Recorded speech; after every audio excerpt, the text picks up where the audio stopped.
if I'm going to be very honest, I really didn't think I would like this movie. I really, really didn't.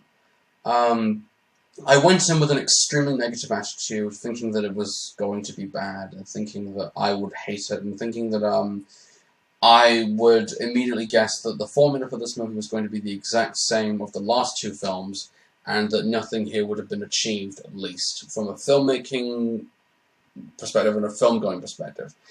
And to my own amazement, I didn't get any of that backlash. I went in negative and hating this film a little bit, and then I left feeling a lot more positive and liking this film. I like this film. I'm not regretting anything by saying that I do like this film quite a lot. Hey everybody, Sam here, otherwise I'm going to Skull back here again for another video. And you don't really need me to tell you what it is that I'm talking about, unless you've already seen the title, in which case the surprise is already spoiled.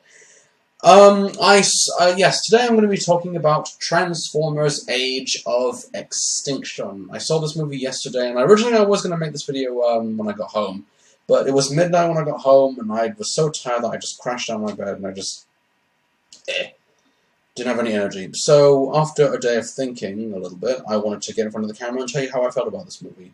And, by the way, just to really go ahead and go into some things, I won't spoil the plot of this movie, even though this film has been released in the UK yesterday. And it's been out in the US for quite some time, but chances are you've already seen this movie already stateside. If you haven't, then I'll tell you whether or not you should go to see. I should tell you whether or not you should go see this movie or not by the end of the video. But how do I feel regarding this film? You know, I'm surprised, at least, because I called Dark of the Moon a vast improvement to Revenge of the Fallen, and I said Revenge of the Fallen was dog shit. Dark of the Moon was dog shit, and I said that it, from a visual standpoint and from a storytelling standpoint, it was vastly superior. I take that back, at least. And take what I just said about Dark of the Moon, put it with Age of Extinction. Because how I feel about this movie is exactly how I felt about the first film.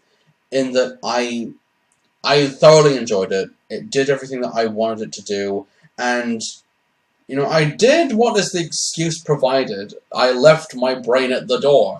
And I just enjoyed what was being presented. And you know what? That kind of worked for this film, at least for what it was going for anyway. And when the enjoyment came on, it really mattered to enjoy this movie for what it really did. And, you know, tonally as well, this movie is much more darker in terms of tone, in terms of its characters, in terms of its story, in terms of just how everyone presents itself towards each other in this film. And that's surprising, at least. But despite the fact that this film is a continuation of the last three, it really is a standalone movie, because most of what's been in the last three films is almost entirely gone, and is now replaced with something completely different. You know, out with the old, in with the new sort of thing. And when the characters were on, it mattered. When the characters came on, I at least felt something. I at least cared, to say the least. Excuse me. I at least felt something for when somebody died. I cared at the most, somewhat. And, you know, I guess really from where I'm coming from with this movie is I liked it more than I really should have. And I liked it so much more than Dark of the Moon and Revenge of the Fallen. So, yeah, without that being said, I shall talk about this movie without giving away the spoilers. Well, I'm just going to give away a few minor spoilers, but I'll get onto that later on. So, yeah, like I was saying, this movie really is standalone, despite the fact that it's a continuation of of the last three films altogether. In that, after the Battle of Chicago, humanity has now severed all ties with the Autobots, and now a manhunt has been issued to hunt down the remaining Transformers, Autobots included. And, of course, that whole manhunt is being issued by the CIA under the name Cemetery Wind, being led by Kelsey Grammer, which is an interesting choice for an antagonist, which I'll get onto later on. And despite that happening, we follow the adventures of a aspiring mechanic slash inventor who is out to take care of his young rebellious daughter and to provide a better life for him and his family. And what's interesting about, and of course the Transformers come in, and when of course they're being wanted fugitives, and and at that time they want to get revenge for what's happened to their comrades, and this is a sort of anti-heroism revenge story, and that kind of took me by surprise with this film's plot, and that's really where I immediately started paying a lot more attention. Was by the way, I just want to go on a quick, just want to say this quickly. This film is 3 hours long. 3 hours long. I mean, Lord of the Rings was 3 hours long, and I do love those films very much. But for those, it's reasonable to make those films 3 hours. For this, the running time was just too long. Too long to do what it was trying to do, and I think that if they had cut down the running time and left some of the incoherent, nonsensical and stuff that wasn't relevant to the story, it might have been better. But not to say that the film isn't good, just the running time bothered me. But anyway, yeah, back onto what I was saying earlier. Yeah, so the plot really is, for the most, where you have the human.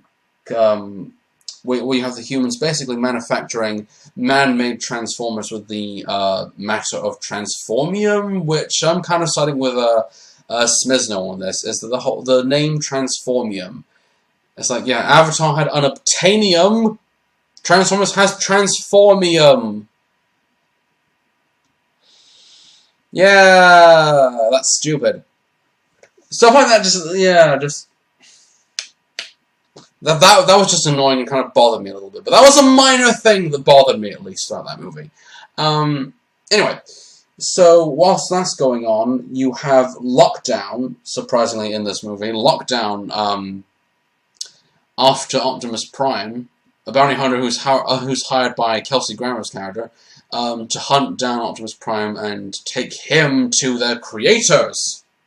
Well, his creators, which really goes to show how much of a retcon this film really is, and how it kind of ignores what the Allspark provided for the last, for the first movie anyway, regarding its origins for the Transformers.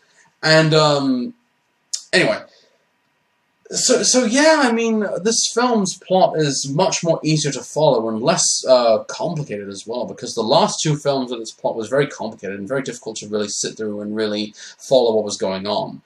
I know that a lot of people go ahead and say that the other films have no plot, and for the most part, the last two films had no plot, at least no plot to really follow and make it easier to understand.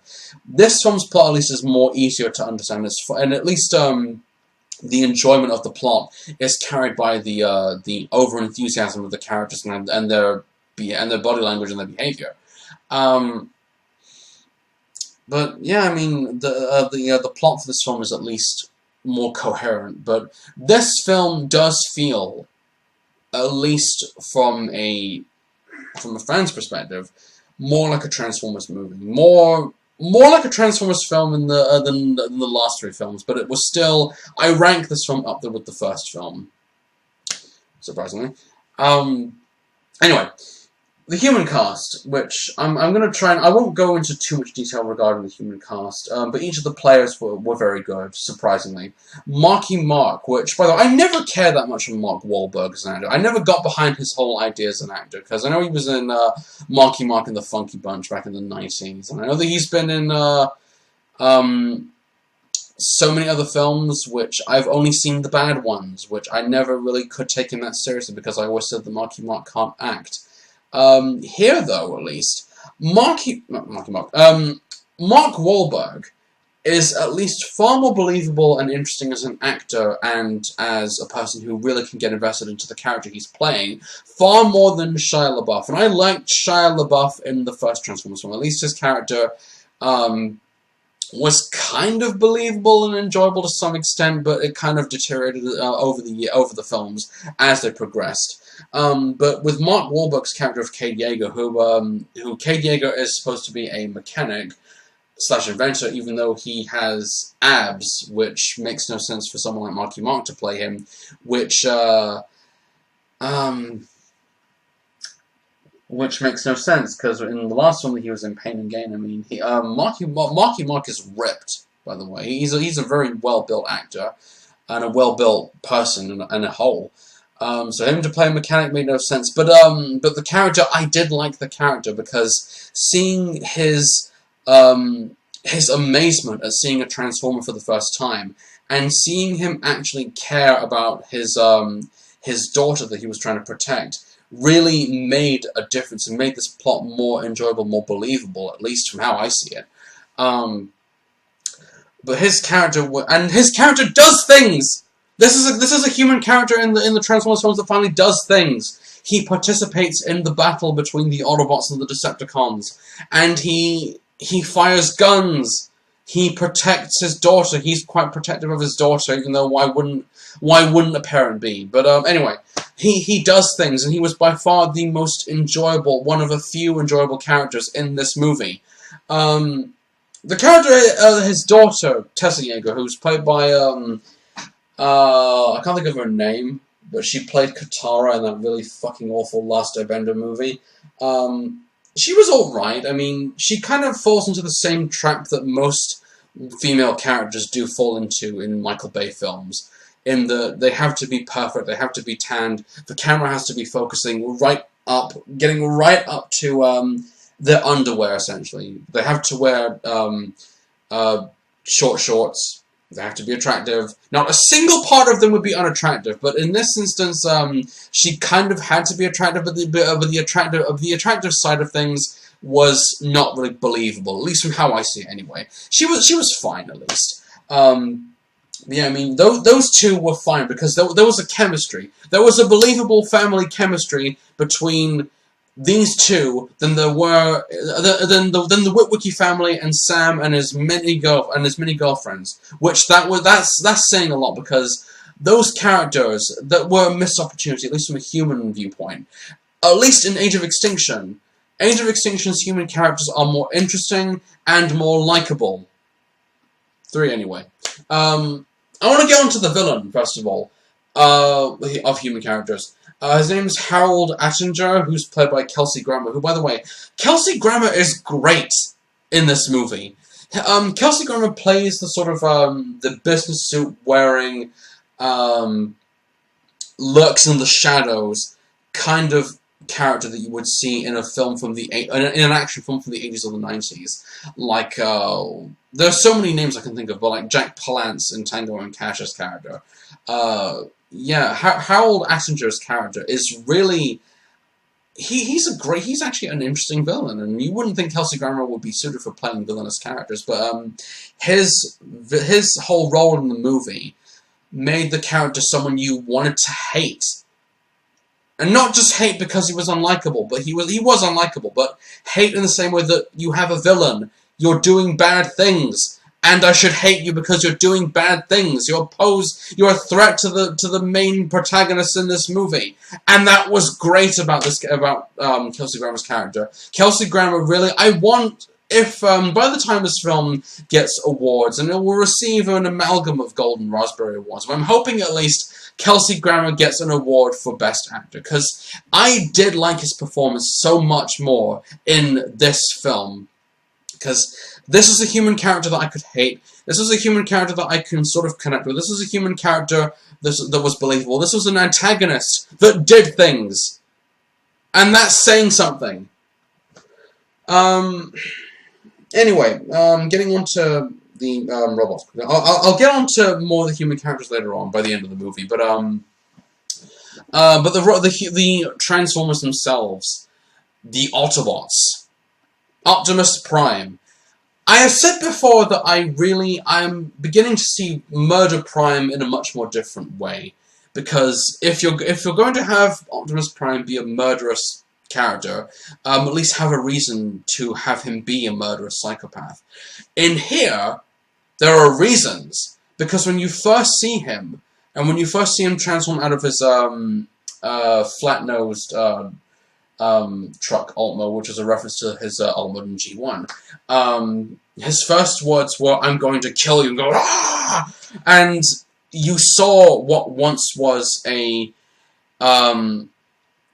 sort of heroic but kind of murderous character go from being a sort of frightened, paranoid, slowly falling apart character. And that was an interesting change for Optimus Prime. And for him to say, "I will kill you" to the human cast was interesting, at least, because Optimus Prime in the movies never really did never presented himself that well to the fact that he murdered because he just did what he did because the film allowed it to. And in this, there were reasons for him to do what he did. I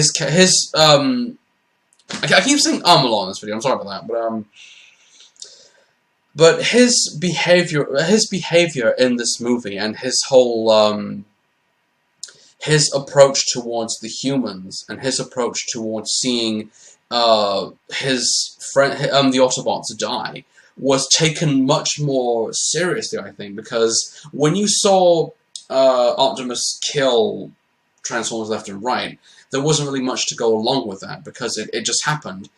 And when you saw characters like Jazz or Jetfire die, there wasn't really much to care for. And, minor spoiler, Ratchet dies, and when Optimus reacts to that, he reacts to that. And that's great to see. I've wanted to see Optimus at least react in a way that was heart-wrenching to a degree that, okay, he's now upset, he wants revenge, he's angry, he knows where to find the main antagonist. And it was done so well in this. And that was so well carefully laid out, and well, at least from how I'm seeing it anyway. Because Optimus Prime, when you see, another minor spoiler, is that when you see him hiding under the barn of Mark Wahlberg's character, when he's kind of frightened and he's wondering, should I help the humans or not? That's interesting to see Optimus Prime from that viewpoint, where he's no longer, he's no longer the, well, he's still the leader of the Autobots, but he's no longer the righteous, heroic Prime that we really should like him as, but we were allowed to, like, change. But yeah, seeing Optimus Prime in this film was really, and this is one of those instances where I will approve of what Optimus Prime's direction was for a character, at least. Because this is that moment where you kind of see him develop from being a righteous leader to being a still righteous but kind of vengeful, jaded, angry, emotional, I don't want to say the word nutcase, but character who has experienced so much turmoil in his life that it really gives you a reason to believe and care for this character a great deal. And that's what I loved about Optimus Prime. And the fact that in this movie, and the fact as well that Peter Cullen now acts more than he did in the last three films, where he's not just spouting one-liners to please the fans, but he's emoting, he's getting upset, he's getting angry, and that's great! That's great to see that, and that's why I liked Optimus Prime's character change in this film. But anyway, getting on to the other cast. Bumblebee, which surprisingly is toned down, which is good, because I don't like Bumblebee, I've never liked Bumblebee, and the human chemistry between Sam and Bumblebee was never that believable. And thankfully, Bumblebee's involvement in this film is kind of toned down a great deal, and I'm pleased to see that. Other characters, like Drift, played by John DiMaggio, I kind of like his character a little bit. I know that he comes across as the typical "why should we fight to save the human" sort of thing, and hearing John DiMaggio go all British voice acting, rather than him being Jake the Dog / mixed with Bender from Futurama, was interesting, especially his design as well. I liked his design, the fact that he was kind of a steampunk goggles, dual gun wielding, trench coat wearing character. His design was interesting, especially when he did the whole in one of the scenes in this movie. Drift! I want to talk about Drift, because I immediately thought this character was going to be a racially offensive stereotype. The reason I say this is because I don't know a whole lot about Drift's involvement in the comics, and quite honestly, I don't care. But Drift's design in this is modeled after a samurai. And, surprisingly, he is played by Ken Watanabe, which I'll get onto in a minute. And I thought, okay, so Ken Watanabe is playing a character who is obviously Japanese. They're going to have him say what Americans or what people, or what Michael Bay considers Japanese people to say. And, you know what's surprising about that is that kind of is there, the just a little bit racist part.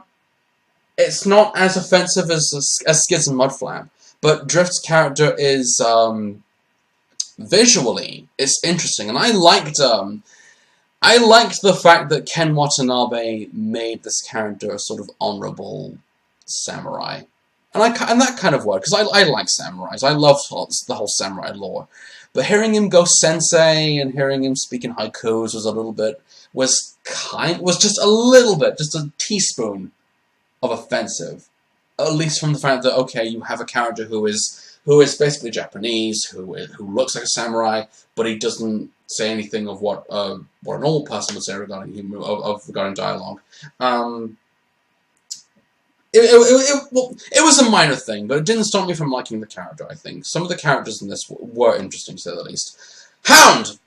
I like Hound. I love Hound's design. I love the fact that he's voiced by John Goodman. I like the fact that Hound's design, despite the fact that it's modeled after Bulkhead from previous shows, Hound's design, because he's played by John Goodman, is clearly modeled after Walter Sobchak from The Big Lebowski. And that's what I thought was amusing, because Hound's character is like this this crazed war veteran where he's smoking a cigar, he has a beard, he has all these guns and ammo hanging off his body, and that's interesting for a design, especially because we have not seen Hound in anything for quite a while, and that's good to see Hound properly come back.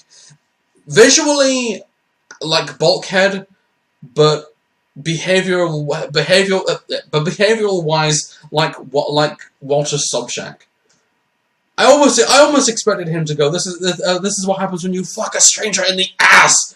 Hearing him just say lines from The Big Lebowski, that would have at least made my eyes light up, because seeing things like that would have been interesting. But yeah, I like Hound's design. I love Hound's design in this movie. I love his behavior, and I love the fact that he was not a minor character. I love the fact that Hound was much more active in this film, far more than some of the other characters in this movie, and far more than the other characters in the last three films. But I love Hound's design. Hound's design, his personality, his involvement in the movie is what made me like him a lot. Anyway, I won't talk too much about the Decepticons because there really aren't that many there, but I will say one thing about Galvatron. And this is my problem that I've had with Megatron, because Megatron as a villain in the movies was severely watered down a great deal, and it was to the point where he wasn't really that much of a main antagonist. Galvatron. I know that he's not in the film all that much, so I won't go into too much depth. I love the fact, spoiler, that he's voiced by Frank Welker. I love the fact that they tied in a great deal of the fact that Galvatron, being a reincarnation of Megatron, did the things that he did, and even though he didn't get that much screen time, and if he does appear in future sequels, then I'm almost hoping for there to be a sort of fight between Prime and Galvatron, because even though Galvatron's kind of a minor character, but his character was there to set up with the fact that, okay, I'm Megatron, but I'm back now as Galvatron, and you should take me seriously because I'm there, sort of thing. Yeah, I mean, the fact that Galvatron in this movie was there really made me think, okay, so they're bringing Galvatron into this movie, and he's now a man-made Transformer, modeled after Optimus Prime, because his ultimate is a truck, was an interesting change, I think, and that's why I liked him a lot. And even though he's not a Decepticon, I will say one thing about Lockdown. Lockdown stood out so well in this movie. Visually, he was animated beautifully. His design was gorgeous. his facial emotions. All the Transformers in this movie had gorgeous facial designs, and when you saw them talk, you really got to see them right up in their face like this. And with Lockdown, you got to see that quite well. Lockdown was portrayed, and facially at least, looking like an actual threatening character. He was kind of another main antagonist in this film next to Kelsey Grammer, but I love the fact that he had an agenda to really speak of. That he also had wolves, which I know they're called Steeljaws, but to me they look like Carnivac or Weirdwolf from from Transformers Headmasters. But anyway, yeah, I loved Lockdown's character. I loved the fact that he is a bounty hunter. I love the fact that he told Optimus Prime, "You think you were born? You were created." I'll get onto that later on, but his character, and the fact that he's voiced by Mark Ryan, the vocal delivery by Mark Ryan was an interesting thing to see in here.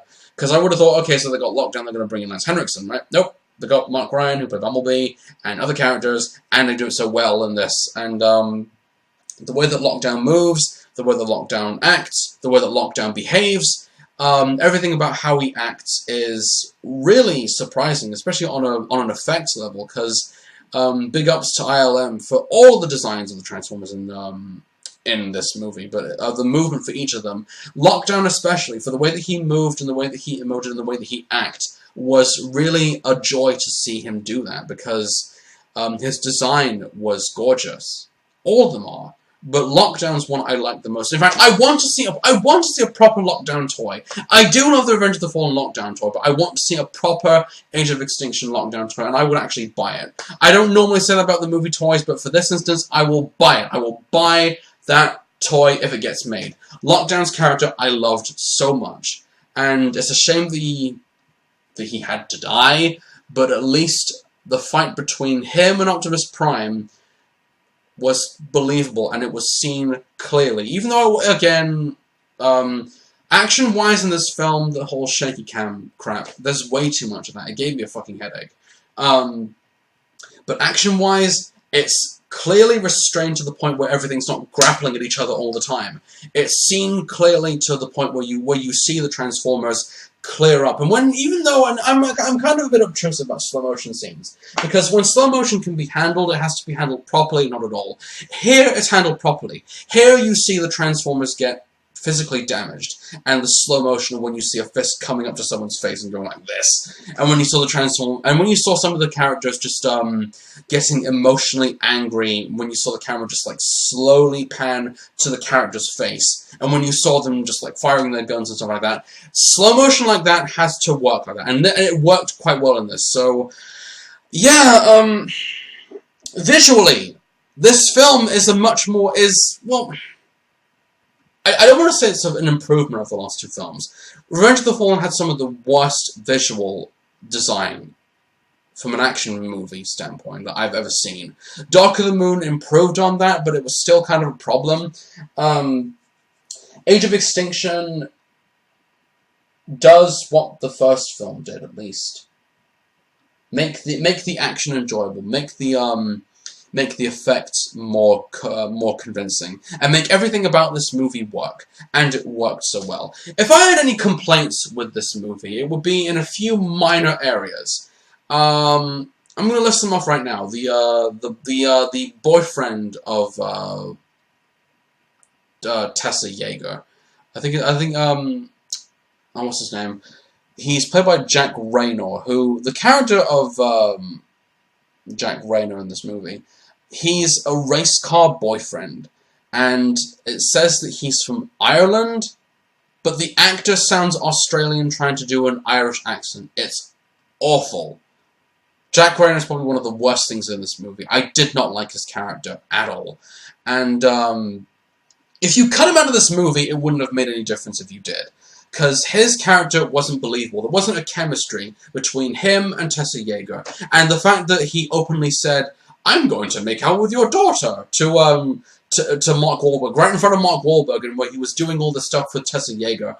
That sort of thing made me kind of flip over a little bit in my stomach a little bit, because there was no believability that these two were a couple, because you didn't feel anything there. You didn't see anything there that was presentable to an on-camera relationship, and that's why I hated his character. The actor who played him, awful on so many levels. The fact that I know that Jack Rayner is from Colorado, even though his nationality is Irish, but he sounds Australian. He sounds Australian trying to do an Irish accent. It's awful, just terrible. Another thing as well, Stanley Tucci's character in this movie. Stanley Tucci's in this movie, surprisingly. His character at the beginning was interesting because his whole idea was discovering this whole transformium thing, which sounds fucking stupid. And after he uncovers, because when you first see him, you kind of think he's another antagonist. You see him do all the stuff, trying to take apart all the Transformers and reconstruct them to make another army, what have you. Which later gets used for Galvatron's purposes, and when you see him uncover the truth behind all that, he goes from bad to good, which I thought was a huge character de-evolution on so many levels, because this character could have been another interesting villain if he had died horribly, but no, he ends up being another good guy, which is annoying. And I get the feeling what this movie was trying to do was they were trying to make him what John Turturro's character was. He was a bad guy, but he ended up being a good guy, ended up being a supporting character for the human protagonist. And Stanley Tucci was probably one of the weakest things in this movie. I did not buy his character motivation for the very part of that fucking movie. Not just that as well, as the fact that I like Stanley Tucci as an actor. He's done some great work. But here, he's not used properly. He would have made a great villain if he did some villainous things, what he was doing in the first part of this movie. But for him to go, for him to be a bad guy to good guy makes no sense from a storytelling viewpoint, anyway. Oh, what else bothered me? Just a few minor things at least. I know that Bing Bing Lee's character, I think her name's Su Yumeng. She was alright. The whole chemistry between her and Stanley Tucci was not really present, but she was fine, except for the fact that okay, she's because this movie was set in China around the final act. Yeah.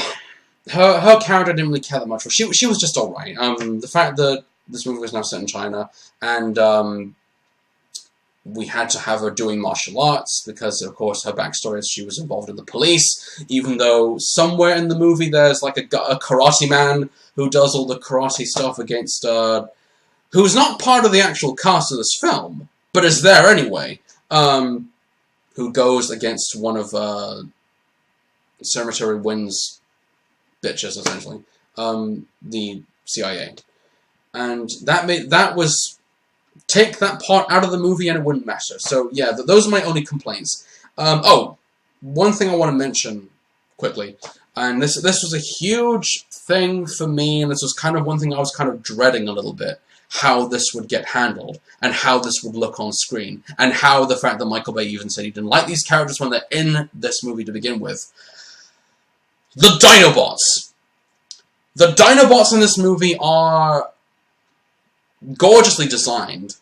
And the fact as well that they, there's a sort of Arthurian legend in this movie where in the Lockdown's ship, spoiler, you see all these swords. And, of course, Optimus gets the Dinobots, specifically Grimlock. And the one key defining thing about the trailers was you saw Optimus Prime riding Grimlock, and that's done amazingly well. I mean, this is one of those instances where you can switch your brain off and you wouldn't lose any intelligence, because when you see the Autobots riding the Dinobots through Hong Kong, and you see them going against the man-made Decepticon drones, it's gorgeous to look at, and I really wish that the Dinobots had more screen time, because they looked amazing. I loved the design. I love the designs of the movie characters in general, but the Dinobots were interesting because of what they look like, and how they behaved.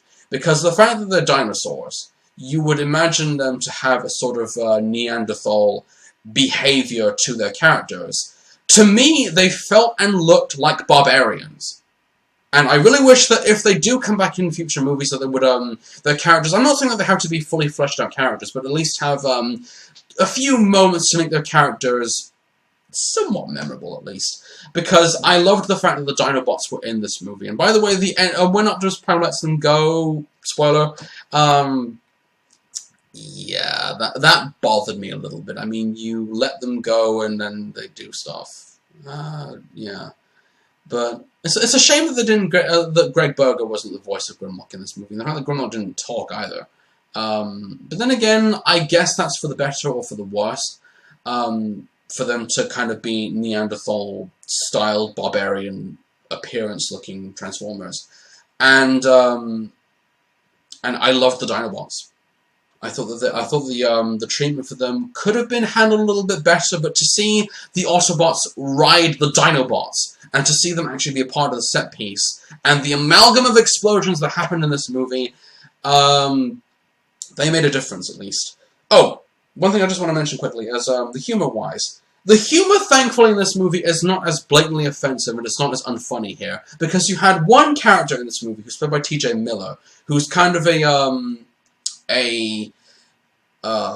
partner to Cade Yeager. He gets killed quite violently in this movie, and I liked his character. He should have been, and this kind of seems weird, but he should have been the romantic interest for Tessa Yeager, because his character was funny, and when he died, I was sad. Sorry, I was sad, because I liked his character. The humor that he did, the humor in this movie, it kind of worked. Because at least it wasn't like ramming it down your face and ramming it down your throat in the same way that the humor was offensive in the last two films, and even a little bit in the first. But his character I liked. He shouldn't have died. You had one character, Michael Bay, and you killed him off.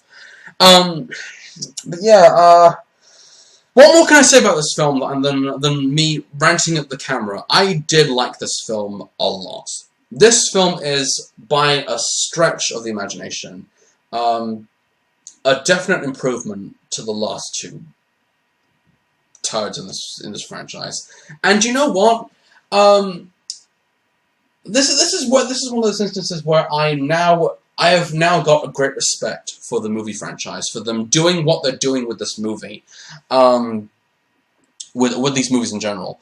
And I just loved the fact that this movie did its own thing, and it was enjoyable. Granted, the fact that Michael Bay is still going to be the same director that he'll always be. He'll always make those sorts of movies. But if he's restrained on some of the things that he's not allowed to do, then maybe he might end up being a good director. On a storytelling viewpoint, he might be a good director on a storytelling viewpoint. Action-wise, he's fine. I mean, I've never had a problem with his action. It's just the fact that his approach towards certain things and certain demographics are a little bit offensive and blatantly obvious. But yeah, Age of Extinction.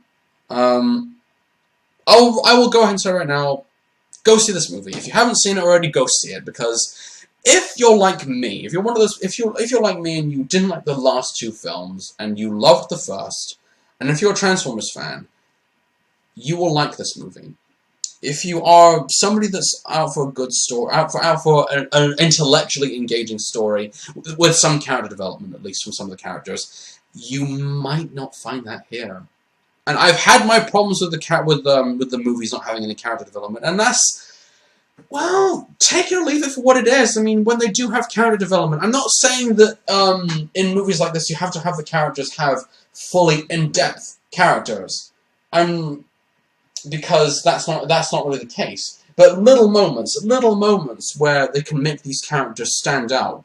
And with Optimus Prime, reacting and getting upset over the death of characters that he might not have grown to really know, even though with Ratchet we've known him throughout 4 films and we never really got to properly know him as a character. But seeing him emote to something like that, that's what I want to see more from Optimus Prime. And I'm kind of on Smith's side regarding Optimus Prime in the movies. I'm I'm at least warming up to the idea of a Murder Prime a great deal than I was before. Oh, well, also, I will say one thing regarding the whole creators thing. If I haven't mentioned it already, I'll bring it up. The whole creators shtick. The fact that this is a standalone movie and they're kind of retconning the series for a new trilogy of movies. I will just go ahead and say one thing. Creators, quintessons. I will say no more than that. That's what I'm hoping where we're going with this new trilogy. So yeah, what more can I say about this movie that I haven't already been ranting at now for nearly 40 minutes? Ranting / getting over-invested in this movie. I liked this movie. I need to go see it again because this movie got me so excited and so filled with joy and energy that I didn't think it would with these films. And it's amazing how this movie did what it did for me, because I didn't think I would like it, and I really liked it. I liked this movie quite a lot. I didn't love it. Is it perfect? By no stretch of the imagination is it perfect, but it's a fun, enjoyable movie that you can at least, you can switch your brain off, and you can not worry about your intelligence decreasing over a rapid number of 3 hours. So anyway, what can I say about this film? Yeah, I like Transformers: Age of Extinction. I like this movie very much. I want to see where these movies are now going with that direction, where they're handling it at least. And if things go uphill from here, story-wise, and with the mythos being expanded more, and everything going in a new direction, then I'm all for seeing Michael Bay being a part of this franchise for a few years more. Quite honestly, I mean, I know I had my complaints with him in the past, and I still do. But you know what? I gotta praise the man's optimism for not really caring too much about what other people think, for better or for worse reasons. So yeah, that's my whole take on it. See you, folks.